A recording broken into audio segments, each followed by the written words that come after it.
Have you ever waited so long for a proposal, only to realize the future you were dreaming of wasn't the future the man beside you wanted at all?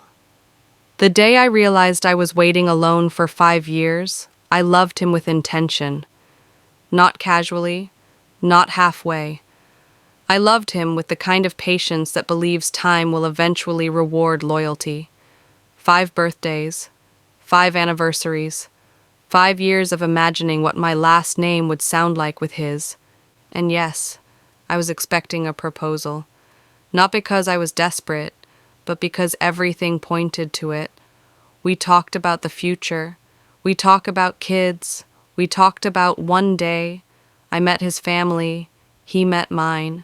We built routines that felt like marriage without the ring. So when he said he wanted to talk that evening, my heart already knew. I wore a soft dress, nothing dramatic, just something that said, "This could be the night." I even practiced looking surprised in the mirror, just in case. We sat on the couch, same couch we had shared laughter, arguments, makeup hugs, and long conversations on for years. He looked nervous. I smiled, trying to calm him, not knowing I was the one about to need it.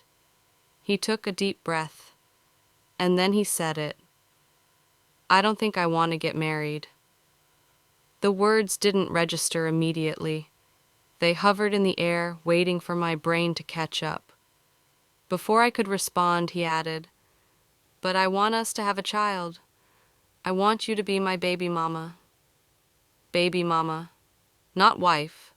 Not partner. Not the future I had been quietly building in my heart. I stared at him, searching his face for the man I thought I knew. For the man who once said, "I can't wait to marry you." For the man who held my hand at weddings and joked about when it would be our turn. "After 5 years?" I finally asked. "That's what you see me as?" He said he loved me. He said marriage felt like pressure. He said papers didn't define commitment.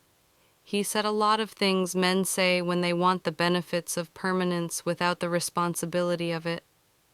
But all I heard was this: "You are good enough to carry my child, but not good enough to carry my name."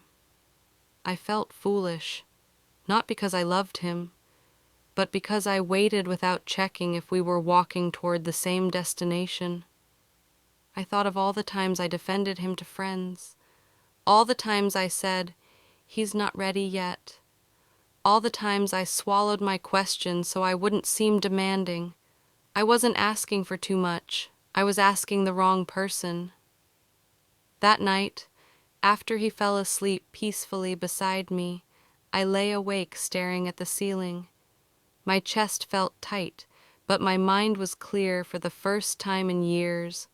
Love shouldn't require shrinking your dreams. Love shouldn't turn commitment into a negotiation. Love shouldn't ask you to accept less just to keep someone. The next morning, I packed my things quietly. No drama, no shouting, just clarity. When he asked where I was going, I told him the truth. I want to be chosen fully, not partially, and I refuse to become someone's option when I've been offering my whole heart. He didn't chase me, and that hurt, but not as much as staying would have. 'Cause 5 years taught me this: waiting doesn't guarantee arrival. Time doesn't equal intention. And love without alignment is just attachment wearing a beautiful disguise. I didn't lose 5 years. I gained my self-respect back. And this time, I'm not waiting for anyone who isn't walking toward me.